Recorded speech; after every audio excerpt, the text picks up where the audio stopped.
Bismillah wa salatu wa salamu ala rasulillah wa ala alihi wa ashabihi ajma'in. Louange à Dieu qui nous a envoyé Muhammad comme dernier messager, paix et bénédiction de Dieu sur lui. Louange à Dieu qui nous a comblés de ses bienfaits. Louange à Dieu qui nous donne et nous reprend, toujours par sagesse. Louange à Dieu qui nous éprouve pour nous élever en degré et nous libérer de nos péchés. Louange à Dieu dans l'aisance et dans la difficulté. Je vous souhaite à toutes et à tous un excellent mois de Ramadan qui vient de débuter aujourd'hui, vendredi 24 avril. Que Dieu nous permette, malgré le confinement, de poursuivre notre cheminement. Que Dieu nous permette de ne pas oublier les gens vulnérables, même si nous sommes confinés chez nous, d'avoir une pensée pour toutes ces personnes qui peut-être sont seules pendant ce mois de Ramadan et qui trouvaient dans les mosquées et dans les familles un accueil, une chaleur humaine, une spiritualité de groupe. Mais c'est peut-être l'occasion, derrière ces difficultés, de trouver une opportunité pour développer une relation intime avec notre Seigneur, notamment dans la prière nocturne du Ramadan. Parlons aujourd'hui, en ce début de mois de Ramadan et en cette période d'épreuve, du prophète Muhammad sallallahu alayhi wa sallam comme un homme qui aimait les pauvres et les malades.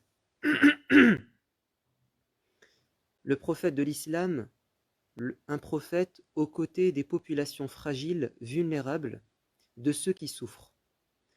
Un prophète qui a un cœur extrêmement sensible à la douleur que vivent ses semblables. Écoutez ces commandements que le prophète de l'islam a donnés à un compagnon qui s'appelle Abu Dharr. Ce sont des conseils en or pour tous les croyants et des commandements spécifiques pour ce compagnon. C'est-à-dire que ce compagnon avait reçu comme ordre de la part de son prophète bien-aimé de respecter ces 7 mesures, ces 7 consignes. Quant à nous, il nous est demandé évidemment de les mettre en pratique comme nous le pouvons. Quels sont ces 7 commandements du prophète de l'islam? Abu Dharr nous rapporte: mon ami intime m'a commandé 7 choses. Tout d'abord, premier commandement, aimer les pauvres et chercher leur compagnie. Aimer les pauvres et tenter de se rapprocher d'eux. Pour quelle raison? Écoutez le deuxième commandement qui est lié au premier. Il m'a commandé de me comparer à ceux qui sont en dessous de moi et non à ceux qui sont au-dessus. Voilà l'un des avantages de porter son intérêt à ces populations fragiles, à ces populations qui souffrent, c'est de nous rappeler les bienfaits de Dieu sur nous. Et c'est exactement l'un des grands objectifs du mois du Ramadan, c'est de se mettre à la place de ceux qui, durant toute l'année, ont faim, ont soif, ont besoin d'argent, ont besoin de soutien et d'aide. Alors en cette période de confinement, en plus de la période de Ramadan, il nous est demandé à plus forte raison d'avoir cette pensée et ce soutien pour ces pauvres et pour ces malades également, car ce sont des populations fragiles au même titre. Troisième commandement, de consolider mes liens de famille, c'est-à-dire de garder contact avec eux, même si eux ne le font pas et se détournent de moi. Les valeurs de la famille sont essentielles en islam et ils sont aujourd'hui au centre du débat dans notre société. Enfin, nous parlons des vraies questions qui font le bonheur des gens, ce sont les questions de famille. Confinés, nous sommes renvoyés à nous-mêmes, non plus en tant qu'individus, pardon, mais en tant que famille.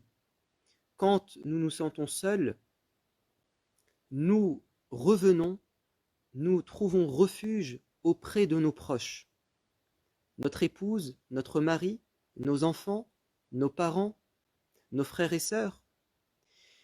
Ce confinement nous permet de prendre conscience de l'importance des liens de famille. Et il nous est demandé, en temps normal, de manière générale, durant toute l'année, de préserver, de consolider nos liens de famille.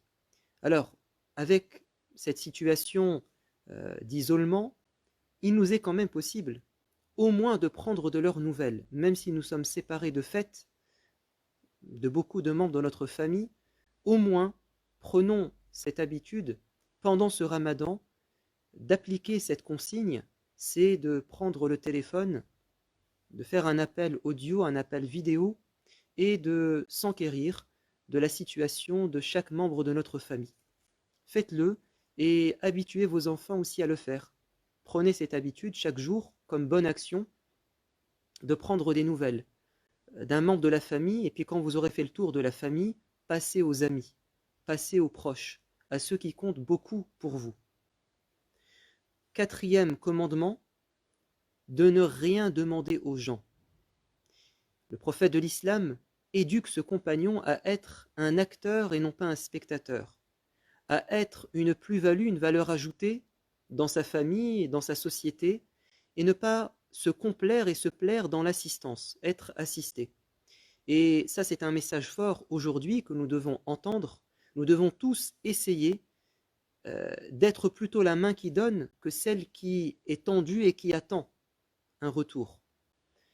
Donnons ce que nous pouvons, autant que nous pouvons, particulièrement pendant ce mois de Ramadan. Le prophète de l'islam, alayhi salatu wassalam, comme en témoigne Abdullah ibn Abbas dans la tradition authentique, le prophète de l'islam était généreux tout le temps, mais il l'était beaucoup plus, davantage, pendant le mois du Ramadan.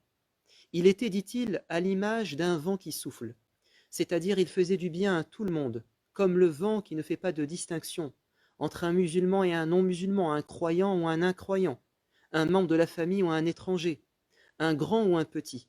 Ainsi devons-nous être, pendant le mois de Ramadan, des vents fécondants, des vents bienfaiteurs qui soufflons le bien.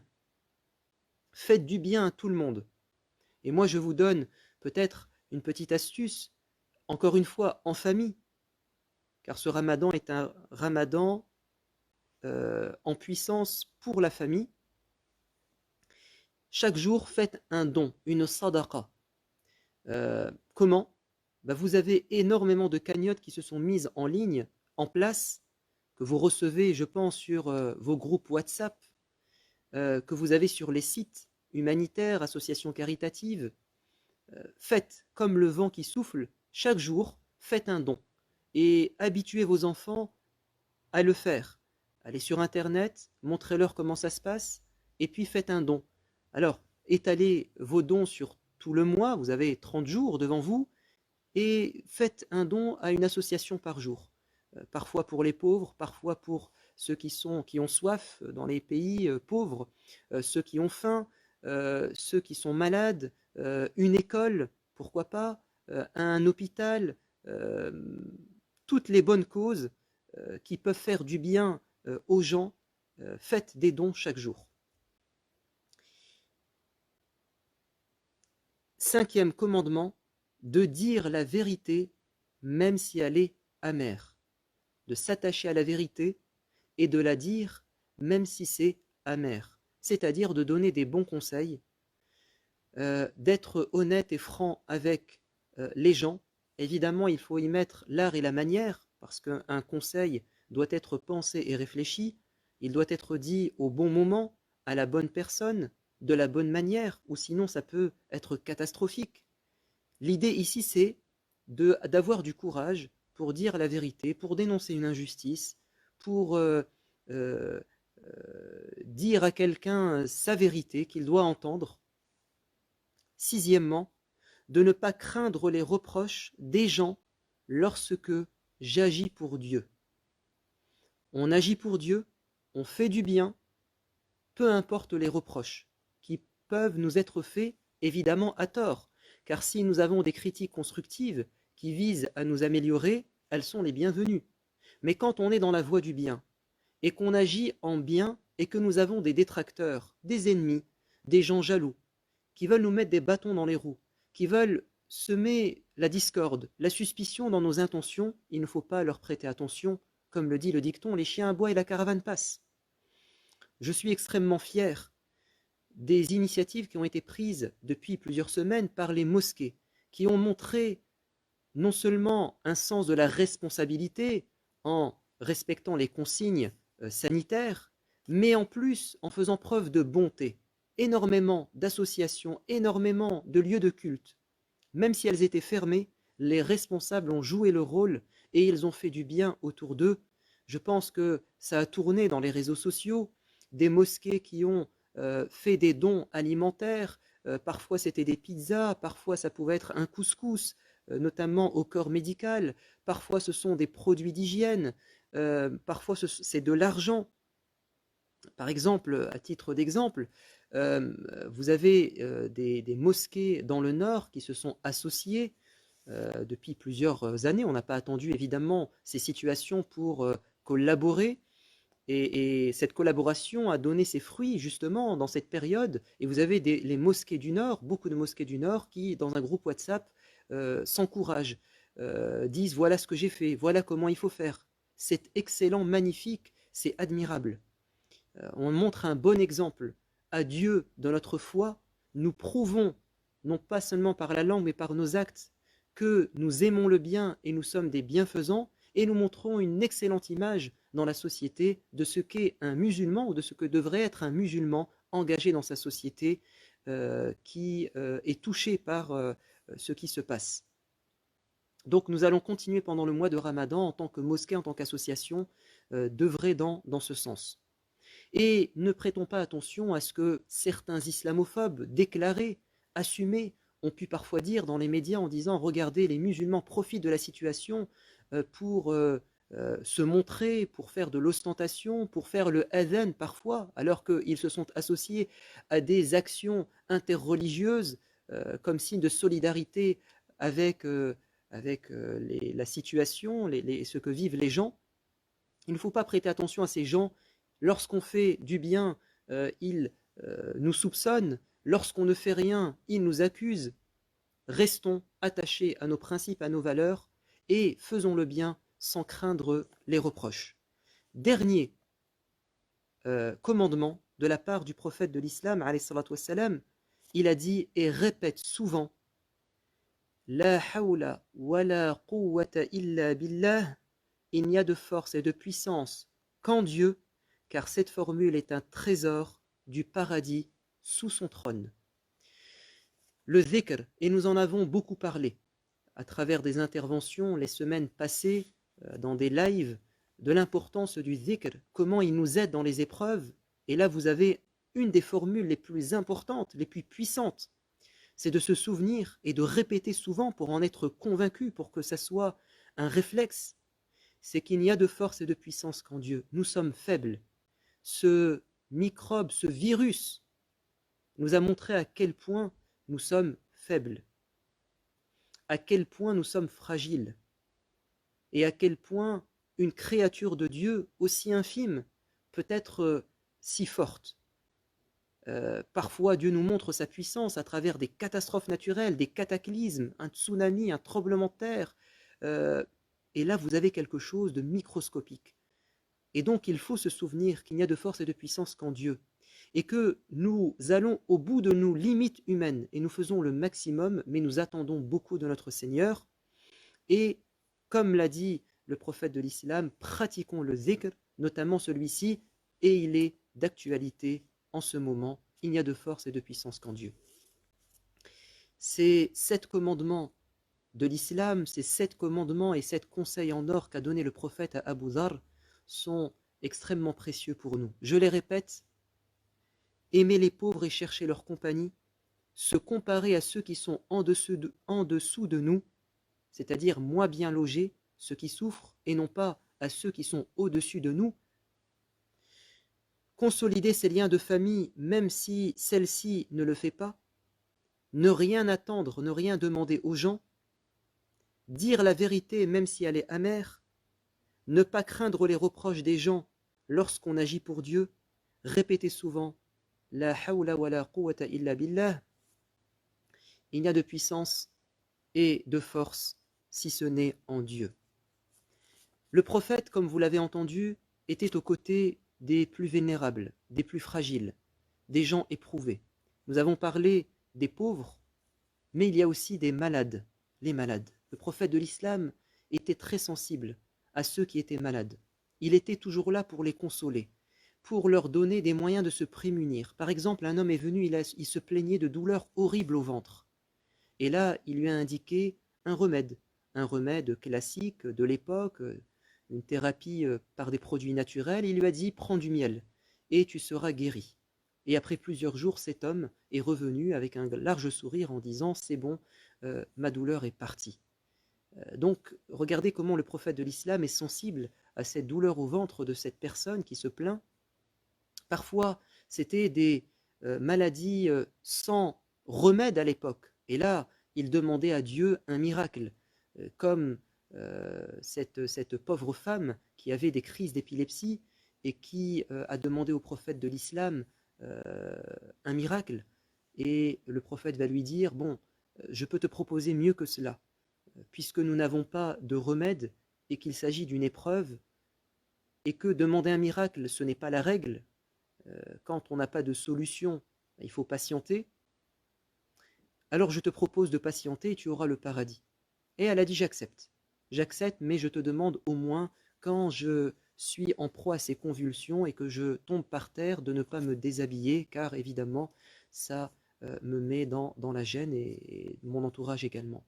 Le prophète de l'islam lui-même a eu beaucoup de maladies et il a fait montre d'une grande patience. Il nous a enseigné des paroles à dire quand on est malade, dire 7 fois une invocation, 3 fois le matin telle invocation, 3 fois le soir pour nous protéger, pour guérir.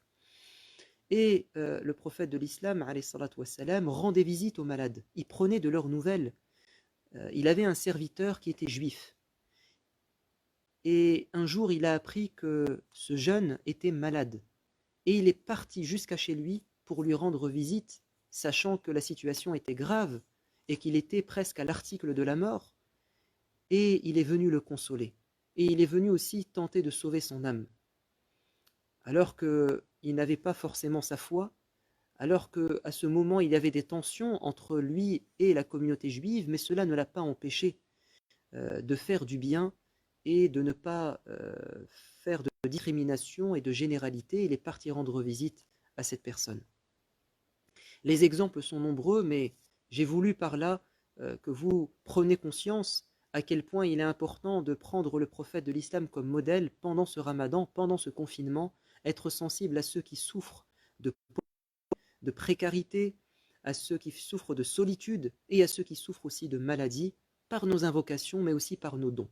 Et vous savez que nous, Mosquée de Rem, comme chaque ramadan, nous avions l'habitude, chaque vendredi de ce mois béni, d'accorder un rendez-vous de collecte pour une association.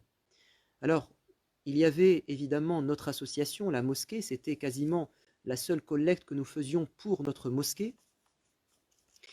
Et je vous en parlerai peut-être la semaine prochaine. Vous avez également l'association humanitaire, dont je parlerai aussi prochainement, qui avait un rendez-vous chez nous. Vous aviez l'association Mine de Savoir, l'école privée, on en parlera aussi prochainement. Et puis, vous aviez l'association Handi, Entraide et Dignité, qui est située à Valenciennes, à côté de la Grande Mosquée, précisément au 55 rue Faubourg de Paris. Et durant l'année, nous avions l'habitude de faire des collectes alimentaires, de produits d'hygiène et vestimentaires, une fois par mois. Et c'était les enfants de notre école, les 400 enfants qui venaient, qui ramenaient avec eux chaque mois de quoi aider les familles pauvres du Valenciennois. C'est une association qui aide au niveau local. Et ils ont, d'ailleurs, ils font tellement bien les choses et ils aident tellement de familles qu'aujourd'hui, ils ont un grand local. Donc, on commence ce vendredi par vous appeler à les aider, à vous rendre en personne au local, donc au 55 rue Faubourg de Paris à Valenciennes, on mettra l'adresse tout à l'heure, afin d'apporter seulement des produits alimentaires. C'est le besoin urgent aujourd'hui. J'ai eu l'un des responsables au téléphone hier qui me disait qu'ils ont là, il y a quelques jours, aidé 65 familles dans le Valenciennois, et qui, m'a-t-il dit, versaient des larmes quand on venait leur apporter ce colis alimentaire. Ne sous-estimez pas la détresse dans laquelle vivent certaines familles. Vous avez aujourd'hui une situation très délicate. J'ai eu aussi un ami au téléphone qui est dans l'associatif à Roubaix et qui me disait la situation est catastrophique. On a des gens qui ont faim et des étudiants qui parfois ont tellement faim qu'ils sont obligés d'aller à l'hôpital. Et parfois, ne trouvant pas de moyens de subvenir à leurs besoins alimentaires, qui vont à l'hôpital et qui parfois n'ont que cette solution pour être pris en charge.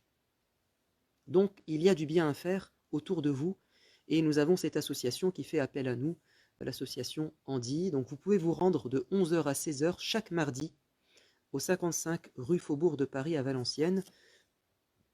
Recherchez également leur site ou leur page Facebook pour rentrer en contact avec eux.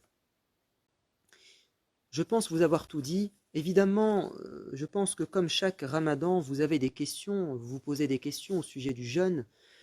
Première question, comment faire les prières nocturnes qu'on faisait ici même à la mosquée? Écoutez, vous allez les faire chez vous, comme le faisait le prophète avec sa famille. D'ailleurs, le prophète, durant les 10 derniers jours du mois du Ramadan, il réveillait son épouse, ses épouses, pour prier, la prière nocturne.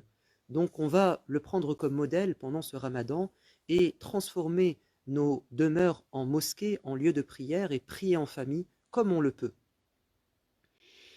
Deuxièmement, certains se posent la question au sujet des dispenses du jeûne. Je pense que vous les connaissez.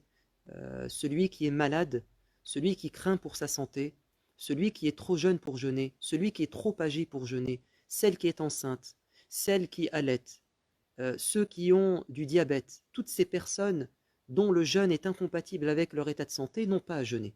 Ils n'ont pas à jeûner, ils doivent manger, préserver leur santé, et si c'est une maladie temporaire, provisoire, et qu'ils pensent retrouver leur santé durant l'année, avant le Ramadan suivant, ils rattraperont. Mais si cette maladie est chronique, et que ça ne va pas s'arrêter, en tout cas ça prendra plusieurs années, alors pour chaque jour non jeûné, ils versent l'équivalent d'un repas pour un pauvre. Soit, s'ils connaissent un pauvre, ils lui donnent un repas, soit ils versent 5 ou 7 euros. On peut donner tout d'un coup dès le premier mois, dès le premier jour, si on sait que ça va durer.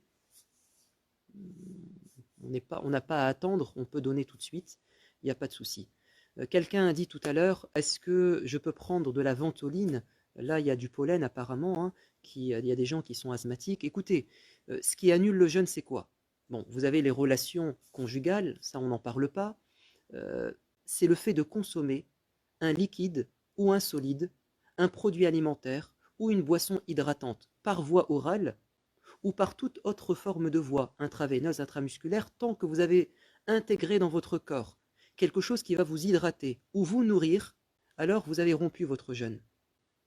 En revanche, le fait d'avoir de l'eau dans sa bouche, ça n'annule pas le jeûne, parce que vous n'allez pas avaler, vous allez recracher, comme pendant les ablutions. Le fait d'aspirer de la ventoline, qui n'est pas un produit à ma connaissance, qui nourrit ou qui abreuve, ça n'annule pas le jeûne, comme l'air que l'on respire et les particules de pollution, par exemple, qui sont dans l'air. Donc, restez avec ces principes et appliquez-les à vos situations. Tant que je n'ai pas ingurgité, intégré dans mon corps quelque chose qui me nourrit, qui m'abreuve, je n'ai pas annulé mon jeûne. J'espère que ce mois de Ramadan sera un mois de recueillement, un mois de spiritualité, un mois de solidarité, un mois de remise en question, de repentir. Qu'Allah Azza wa Jal nous permette de profiter pleinement de ce mois. Notre programme qu'on vous a mis sur la page Facebook, rendez-vous à partir de ce soir et chaque soir à 19h45 pendant 10 à 15 minutes Un petit rappel, la thématique générale, c'est le prophète de l'islam, un homme sensible. Aujourd'hui, c'était une introduction, mais il y a beaucoup de choses à dire sur la sensibilité du cœur du prophète, comment il était sensible à ce qui se passait autour de lui. On va s'intéresser à son cœur, à son esprit. Et puis, chaque samedi, vous aurez cette fois-ci un discours un peu plus long, d'une heure à peu près, sur la vie après la mort, en 4 épisodes, donc à partir de l'agonie jusqu'au paradis. On reste en contact, et chaque vendredi également, ce qui remplace le sermon. Que Dieu vous accompagne, que Dieu vous bénisse. Subhana rabbika rabbil izzati amma yasifun, wa salamun ala al-mursalin, walhamdulillahi rabbil alamin. إذا نودي للصلاة من